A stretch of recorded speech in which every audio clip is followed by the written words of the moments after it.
Hi guys, Gaming Bear here. Right, we're back.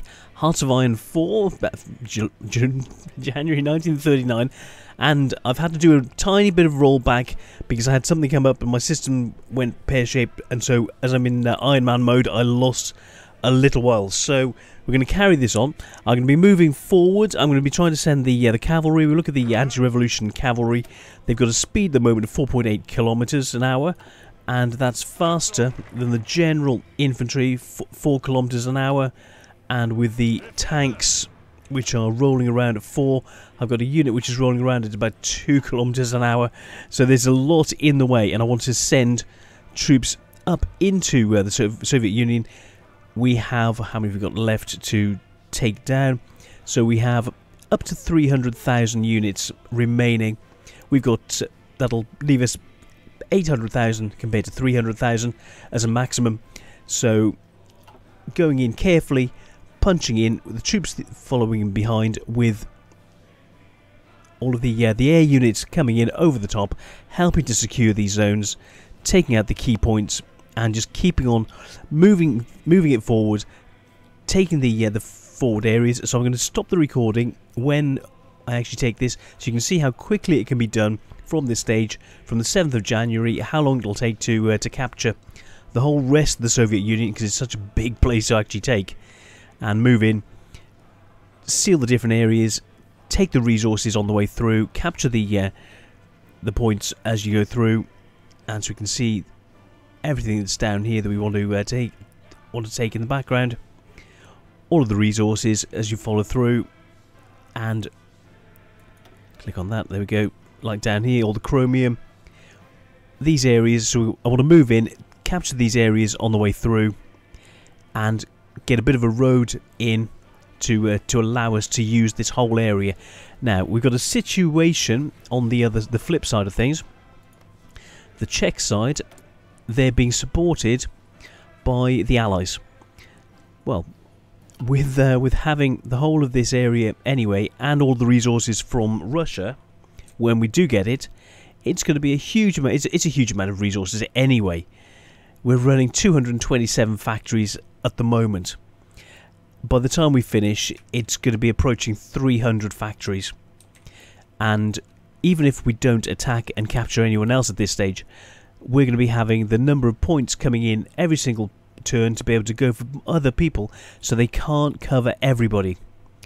And go for different places, and then when we've got enough equipment, enough tanks ready to rock and roll, we can hit them with the Panzer IIIs initially and the Panzer IVs, medium self-propelled artillery, just plow straight in, take them to pieces, take any countries we want, and start working our way through, taking essentially one continent at a time, clear an area out, then work through. I want to get all the mainland of the Soviet Union, push through, take Africa as well, Europe, Africa, and at that point I want to be able to move to get the ships in place, all being produced, to allow us then to start pushing into other areas, take Britain, and then move through South America, work up. I even want to be able to take all the colonies all the way through, take Australia, and even take Italy. That's why I don't want anyone to join our units of, and that's one reason why I didn't help in the down here in Spain.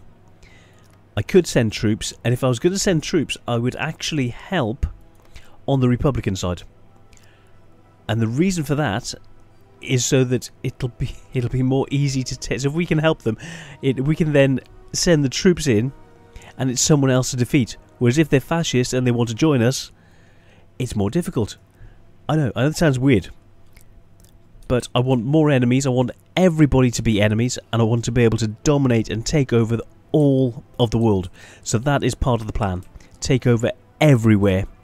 So I'm going to pause for now, and I'm going to move through the Soviet Union, get this sorted, and see how long it takes to get this, and describe exactly what I did once I've done it. So bear with me.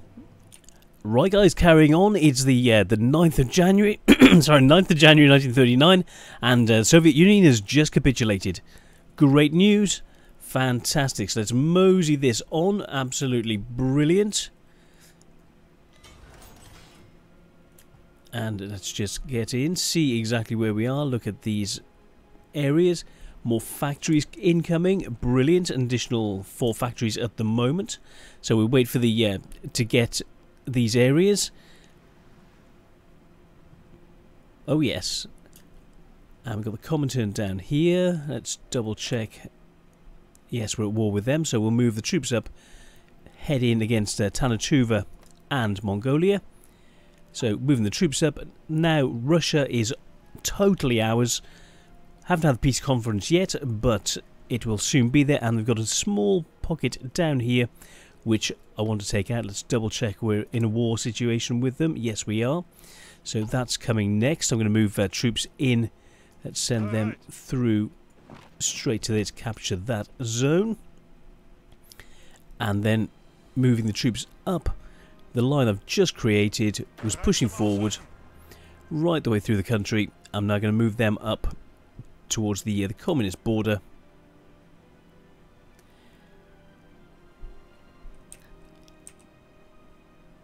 Send them right along and then slam them through. Actually, just get them going through the mountains that way and coming in to Kizik there, and then through towards Ulaanbaatar, and with additional troops punching through this way as well to capture those 2 zones. Let's check out Shanking at the same time. No, we haven't got any justifications. That's looking good. So 9th of January, we are moving on to the next phase, and we've got more factories to kick in. So let's give us a little bit more equipment, bumping that up. We want more naval bombers, more artillery. Let's bump that up like that. That'll help. More light tanks. Heavy tanks are coming in. More fighters. Let's put the fighters right up to max. Close air support. Bump that up by a couple of notches. Support equipment. Yeah, we'll start getting these all bumped up quite nicely. Anti-air in the background. Working our way through. Yep, that's looking good. And then we'll move on to the ships and subs as it's all coming through. So, 9th of January 1939, we've completely taken over. Well, it says it's a combination of ours and theirs, but right now we've only got tiny pockets left to take. Brilliant, brilliant news. Right, continuing things on, moving the army. I've split it into 2 forces, which is a mountain troop and cavalry, which are going to be going in and surrounding the areas over near Tantuva and Mongolia, coming in, and they'll surround the edges, push in to capture Kizil, and then going into Ulaanbaatar this way. 2 attacks from this army. Kurt Student using his commandos, so they've got less added supply bonus, mountain troops and cavalry to take the region very quickly. The rest of the troops, first thing I need to do is go in and manage the occupied territories, and we'll go down to the gentlest on the occupied side of the Soviet Union, so we can gain more manpower, start building this up, because I feel like we can get into a bit more of a war situation. I know, we're in one already, but if we go in towards Czechoslovakia, we will have the British and Romania attacking us. Well, that's not a bad thing. We want that anyway. But we will have the other countries like South Africa, British Malaya, all of those guys coming in on us as well. So I want to start moving some troops in around this zone. We'll need to have the borders covered. So to be able to set this up, we need to have, how long have we got until we can actually do this? Bear with me a second. Declare war until, come on, show me the date. Right now I can't see it, but I believe it's June or July. So we've got a couple of months left to do it. So that's the situation. Start moving the troops around. I'm recruiting more units in the background, more cavalry, to be able to push in and secure areas and put down rebellions to allow us to then start bumping up the factories, getting more output, secure the borders, and then when people start to attack us, defend, flip it, destroy them, move on to the next one. Use those sorts of tactics to drive in with our superior technology and slowly grind them to pieces. So that's where we are at the moment. This war, so yes, we're up against 29,000 people. And so, yeah, this unit here, we're looking... We've got 127,000 men against 30,000, or say 35,000. So, yeah, we can just, once we're ready, we're just going to go in and take them out. But to be able to back them up, always send in air power, always gain assistance. I'm going to move some planes in here to assist in the steps. So I'm going to go for longer range units. They don't do so much damage, but they will have the range to be able to deal with the enemy. So I'm going to go for interwar bombers. 100 interwar bombers from here. Boom, get them in. Sorted, ready to rock and roll. Into the central step. And 100 bombers from here. To be able to just take it to the enemy and just start, even before our troops are in place, get these guys just battering them down. Up to 100 units, that's it. Just get small, just a force, just keeping on, relentlessly just taking it to them, into there, and I'm going to need some more. Let's get 100 units coming from there and hitting from this side, so bear with me.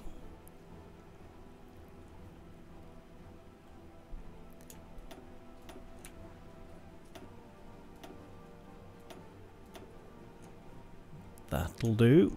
So we'll go with that into there, into the central zone. I don't want to destroy any of the roads and the infrastructure. Just keep it rocking and rolling, and we'll keep an eye on this, see how it's going. A bit of snow, but we can manage this. So they'll move into position, and we'll get the commander in. Who have we got available? Let's get him into there.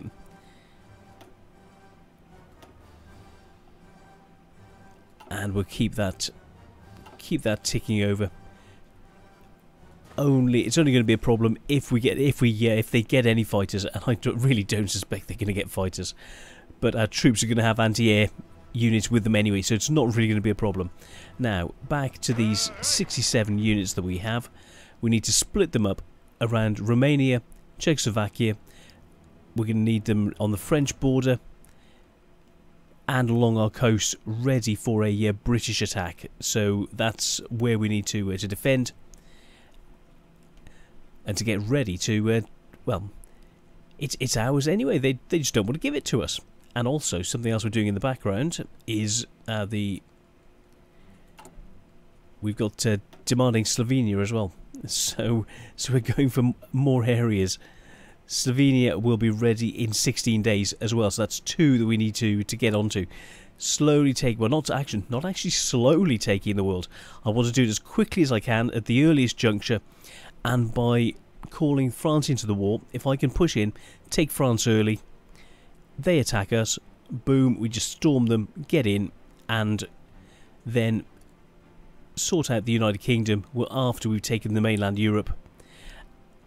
And we've still actually got the civil war in Spain still going on, and we've just captured Russia.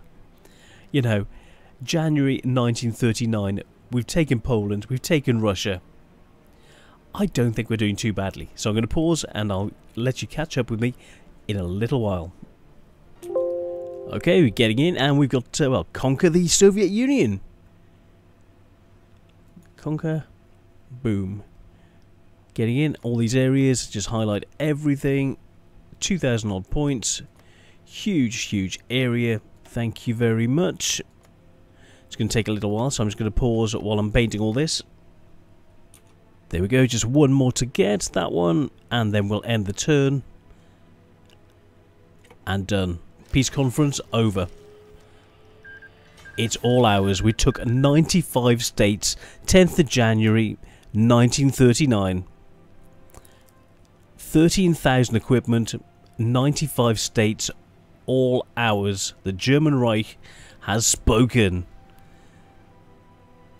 And we're still at war with these guys. So we're just going to go in and finish them off. I know, I feel sorry for them. Actually, no. They went to war with us. We didn't start the war. Well, we did against Russia, but they didn't have to join in, did they? That was their own fault. So, see you in a bit. Before we get going, so I was thinking that we'd be up close to 300 factories. We're up at 289 at the moment. And we've got more free dockyards. So, yep, that's looking good. So, dockyards. Let's click in, see what we need. Well, more subs, because I want to be ready for any invasions coming in. And we're going to have to start trading for some rubber. So, let's go for closest. Click for neighbours, see who we've got nearby. 6. We need more than that. I will sort that out. Belgium, well, having that extra little bit of supply, we'll go with that just to get 6. It's better than nothing, and it means we don't have to deploy any of the convoys. Now, clicking that off, we want to get some nice trade deals. So, we're going way through export levels. British Malaya, if we can give them as little as possible, as we're going to be going to war with them. But I'm thinking, let's have a look. Belgium's done, Philippines, Portugal, Italy, they've got nothing to spare. Little badgers. So, I'll just reorganise this, have a quick look round, see who we actually are nearby and who we can trade with. Now we've got this huge footprint right the way through, all the way up to the Turkish border, up to Romania. It's quite a huge area, and with population growth of, what's it running now? 4,800, so an additional 4,800 per month. Very nice. So that's a nice little bonus, but I feel that's going to actually improve. Right, as you know, I was going to do the simple way and just go for Tanatuva and Mongolia and take it easy, and I'm thinking of showing you something interesting. So, I'm going to prepare this attack, as you can see the guys moving in to surround Czechoslovakia as soon as I declare war on them. At the same time, as they're protected by England and Romania, I would expect France to join, and then have England coming in with lots of planes, which means that we'll be in a defensive position in through this section. So I want to get some defences in, draw them in to the into the teeth of the trap, get everything ready to spring, pull them in, gain the experience, and then storm straight into to France and take Paris. Well, it might take a little while, because I want to take out Czechoslovakia and Romania at the same time.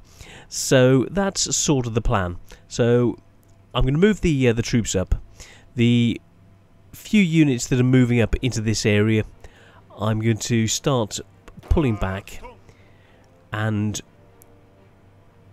so these 17 units which were coming through, I'm going to put a skeleton force here to take them later. I'm going to move these forces, reallocate them in, ready to defend. While I build defences, hold the British and the French off, and show you how we can start flipping things early against France and England after we've taken Russia. So I hope you find that interesting. So I'm going to do that in the background. I could have gone for the easy route, the easy thing, take it slower, set up more things, but I want to try and show you how quickly you can do things and how quickly you can move on the big powers and take advantage of your technical advantages. So without further ado, I'll start shifting things around, and but I wouldn't normally be doing that. I had a different plan, but I'm doing this to show you guys what you can potentially do. So, see you soon. Okay, when we last left it, we were moving in, getting into position in Czechoslovakia, which would then draw the French and potentially the British and the Romanians in. So I'm moving troops into position and being able to hold the border against the French here, up against the Czechs here, and working my way through, sending troops back in to be all the way across to be able to take Mongolia and Tanatuva. What I've been putting in place is the recruitment of light mountain troops. Now these guys, let me just click down to get those, there we go. Just a very basic 10-point unit with a little bit of engineering, low supply use, 0.37, able to cross a lot of country. A little bit further up I've got fast cavalry units which can get in, so that's the Schnell division, which is running. They've got a bit of recon and they're using 0.5 units of supply, so they're going into these areas here to allow us to hold the border to start off with and then start pushing in. The important thing is taking the Czech zone, holding against the Romanians, taking Czechoslovakia first, flipping the troops down. So I've got this second unit here, the second army under Manstein, who's going to hold the border and then start pushing in. We're looking at the same time, the logistics is all coming together very nicely, support equipment, everything is basically positive at the moment, but as soon as we go to war, it won't be. Production wise, we can see as we're coming in, I'll show you where we are with everything at the moment. More support equipment will be coming in, so I'm building a lot more because we're 2,000 units short. Everything else looks quite nice. Medium self-propelled artillery, medium tanks coming on nicely. Naval bombers, I'm keeping that ticking over.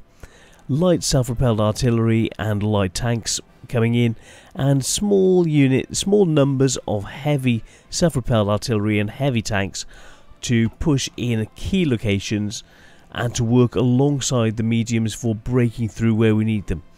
So being able to shift those troops ready to just actually go in.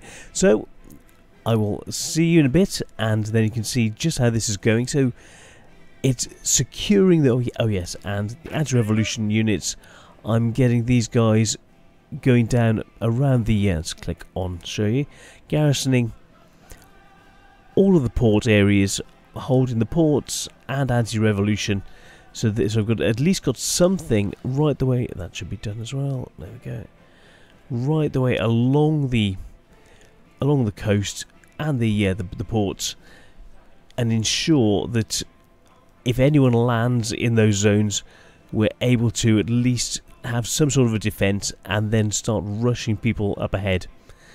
So that's the plan at the moment. Get those in place just in case, like the British sometimes do, and the French and everyone else, and mainly the British, try and send a force in to take you from behind, which is not a good situation. So by having the ports, and at the same time I'm putting in additional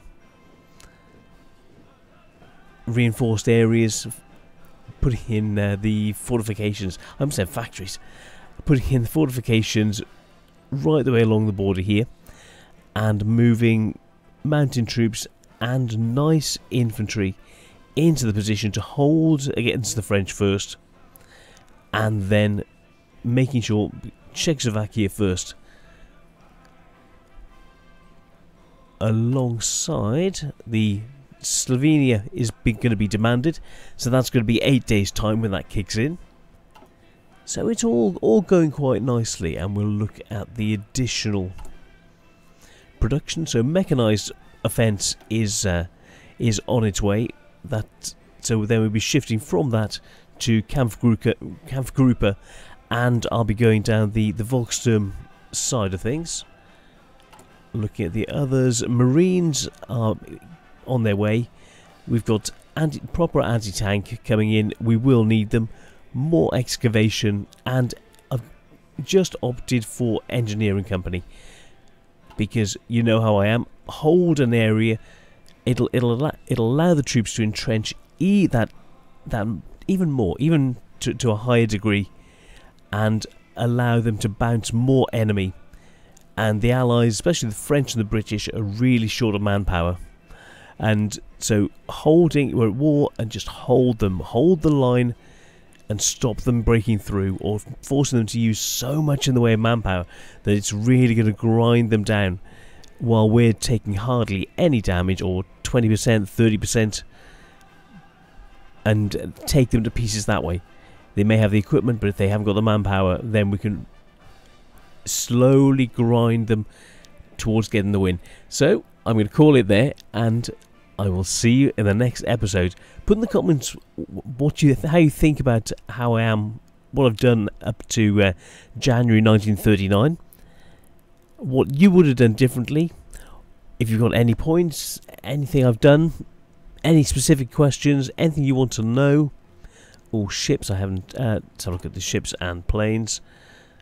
So at the moment, fleets, I'm keeping them down low, and I've moved all of the ships in to Leningrad, making sure everything is fixed, and then I can get them straight out into the Baltic to defend. And it's a long way for the British ships to come in and attack them.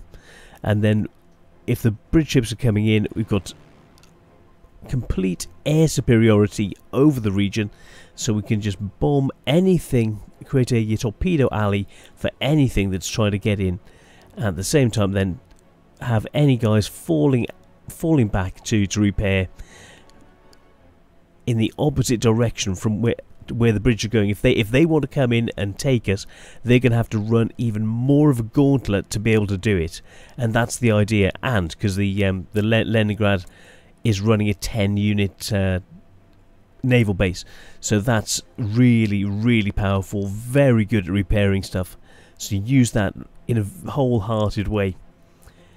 Then we come to fighter groups covering the zones, making sure we got the air power, shift things around, and focus the ground attack planes, which are going to be putting in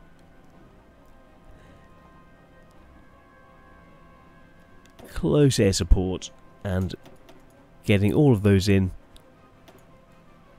ready to go into Czechoslovakia. That sort of situation. Get the all ready to kick off. Hold the line, get them coming to us, and then when they're ready to break, just slam into them. So force them to come for you. If they won't come to you, just keep the bombers going in, take them out, and allow them to help you defeat them. It's the counter-attack. Work with that strong counter-attack, and that's what I like doing. And it seems to work for me. So if you've got any different ways of looking at it, different thoughts, please put in the comments, and we can discuss it, or the technicalities, that side of things. But yeah, I think we're doing quite well, or quite nicely, for January 1939 on Iron Man. Having taken the whole, Poland, we've taken the Soviet Union completely by January, or by the end of January 1939. I don't think we're doing too badly. So, I'm the Gaming Bear. This is Heart of Iron 4, playing as Germany, and I will see you on the next one. See you guys. Bye.